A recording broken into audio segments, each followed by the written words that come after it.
Hello friends, your most welcome in my YouTube channel aviation जगत। तो दोस्तों, आज हम बात करने वाले हैं 7 myths of DGCA ME module examination. अगर आपको भी एमई मॉड्यूल का एग्ज़ाम देना है, अगर आप स्टूडेंट हैं और आप दे रहे हैं, तो आपके लिए भी ये बहुत ज़्यादा इंपॉर्टेंट है कि इन सारे मिथ्स के बारे में आप अच्छे से जानें कि कितने हद तक सही हैं और कितने हद तक गलत हैं। With the help of this 7 myths I will clear your 7 doubts related to the ME module examination. इनमें में से कुछ मिथ्स हैं मॉड्यूल एग्जामिनेशन के फ़ी को लेकर के, कुछ हैं उनके एग्ज़ाम के टाइमिंग को लेकर के, कुछ है सेशन को लेकर के, और बहुत भी इंटरेस्टिंग मिथ्स है जो आपको जानना यहाँ पर बहुत ज़्यादा ज़रूरी है।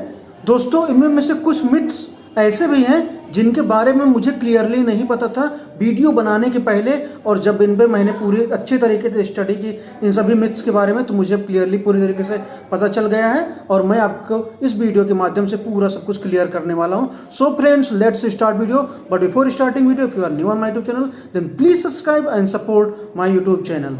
तो दोस्तों, यहाँ पर हमारा मिथ नंबर 1 है कि अगर कोई भी स्टूडेंट जो है 5 मॉड्यूल एग्जाम एक साथ फिल कर देता है तो क्या उसके फीस में कुछ रिलैक्सेशन देता है डीजीसीए कि नहीं देता है। जैसा कि जब इसके पहले वीडियो बनाने के पहले मुझे भी ये पता था कि उसके फीमेल नियरली 1000 डीजीसीए की तरफ से रिलैक्सेशन होता है। डीजीसीए अगर टोटल जो है 5 मॉड्यूल फिल करने पे 7500 रुपये होते हैं। पहले तो उसको फॉर्म फिल करते टाइम 7500 देना पड़ता है, लेकिन बाद में 1000 बैक आ जाता है। लेकिन ऐसा जो है बिल्कुल भी नहीं होता है, और आप भी इसके चक्कर में बिल्कुल मत पड़िएगा कि वो जो है 1000 आपको बाद में वापस करने वाला है। डीजीसीए 1 रुपये आपको वापस नहीं करता है। मिथ नंबर 2 यहाँ पर यह है कि अगर आप किसी भी मॉड्यूल एग्जाम में 40% मार्क्स या फिर उससे कम पाते हैं तो आपको डीजीसीए की तरफ से बैन कर दिया जाता है। जैसा कि जब मैं भी अपने कॉलेज में आया था, फर्स्ट सेमेस्टर में था, तो उस टाइम मैंने इस मिथ्स के बारे में सुना था कि अगर ऐसा कुछ होता है कि 40% या उससे कम मार्क्स पाते हैं तो बैन हो जाता है। जनरली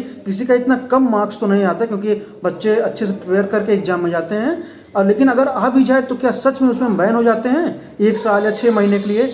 तो दोस्तों, ऐसा बिल्कुल भी नहीं होता है, कुछ भी बैन नहीं होता है। मिथ नंबर 3 यहाँ पर ये है कि हर एक साल जो है डीजीसीए 3 बार एग्जाम करवाता है। अभी फेब के सेशन में करवाता है, एक जून में, एक अक्टूबर में। क्या ये ईयरली हमेशा इसी सेशन में होता है, इसी टाइम होता है? तो ऐसा बिल्कुल भी नहीं होता है। एक कंडीशंस पर डिपेंड करता है कि कंडीशंस किस प्रकार से है, तो उसी टाइम जो है मॉड्यूल एग्जाम होता है। कोई भी ज़रूरी नहीं है कि इन्हीं 3 सेशन में और 3 ही बार इन्हीं मंथ में ही एग्जाम होगा। जैसा कि आपने भी देखा होगा कि कई बार जो है मार्च में एग्जाम हो जाता है, ना कि फेब में होता है। तो इनका कोई एक निश्चित मतलब कि 100% श्योर शेड्यूल नहीं है कि इसी टाइम, इसी मंथ में एग्जाम होना ही होना है। फ्रेंड्स, यहाँ पर मिथ नंबर 4 है जो कि एक अभी भी उलझा हुआ एक मिथ है, अभी भी बिल्कुल सही तरीके से एक क्लियर नहीं है, और इस पर मैं वीडियो भी बना चुका हूँ और मेरा पिछला वीडियो ही इस पर था।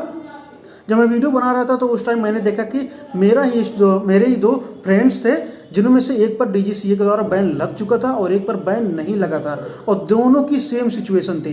मतलब कि दोनों ने पहले लगातार 2 सेशन में फॉर्म फिल किया था तो फेल हो गए थे, और तीसरे सेशन में एक बार गैप कर दिए थे, फिर चौथे सेशन में फिल किए, फिर भी फेल हो गए, और उनमें से एक पर तो बैन लग गया था लेकिन एक पर बैन नहीं लगा। वीडियो बनाने के बाद मेरे पास बहुत सारे ऐसे कमेंट आए और कॉल भी आए जिनमें स्टूडेंट्स ने बताया कि कुछ पर बैन लग गया, कुछ पर बैन नहीं लगा। तो ऐसा क्यों होता है, मुझे भी बिल्कुल क्लियर ये पॉइंट अभी क्लियर नहीं हो रहा है। जैसे सीआर में तो डायरेक्टली लिखा है कंसेक्यूटिव ऑर्डर में फेल होना चाहिए तभी बैन लगता है, लेकिन यहाँ पर जो बच्चे गैप करके भी मॉड्यूल देते हैं उन पर भी कुछ बच्चों पर बैन लग जाता है।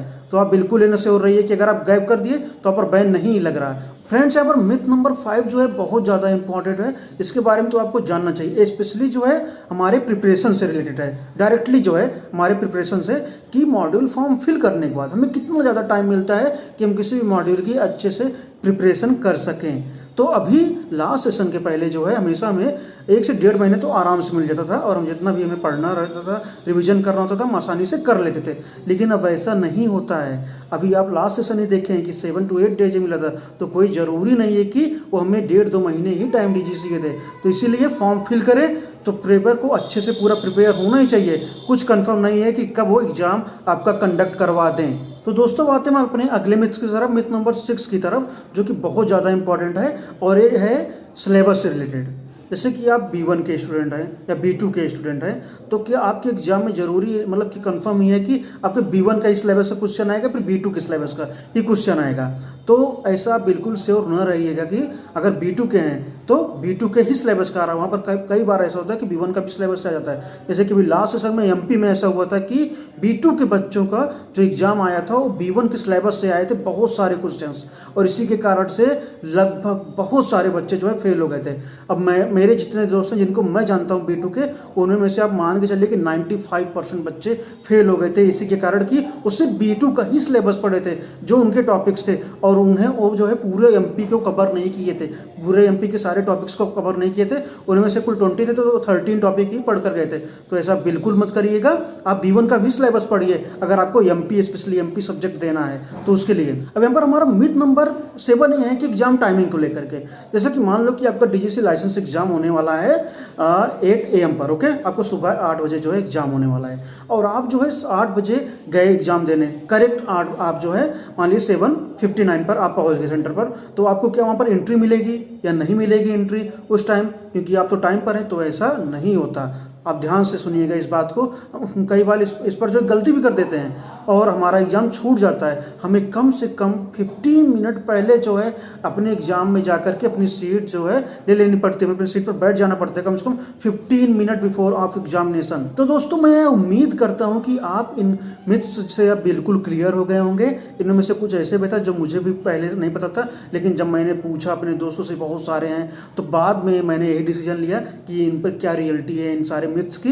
तो आई होप दोस्तों वीडियो आपको पसंद आया होगा, और पसंद आया हो तो यार लाइक जरूर कर देना और सब्सक्राइब करो, चैनल को सपोर्ट करो। और कुछ भी डाउट्स हो और भी आपके मन में कुछ मिथ्स हो इस तरीके का तो मुझसे जरूर पूछो, मैं भी डिस्कशन करूंगा। अगर मुझे नहीं आएगा तो और टीचरों से पूछूंगा, अपने दोस्तों से पूछूंगा, जो लोग फील्ड में हैं उनसे पूछूंगा, तो आप तक मैं जरूर इसका सही इन्फॉर्मेशन पहुंचाऊंगा। लेकिन उसके पहले सब्सक्राइब करना जरूरी है। तो friends please subscribe my channel and thank you for watching my video.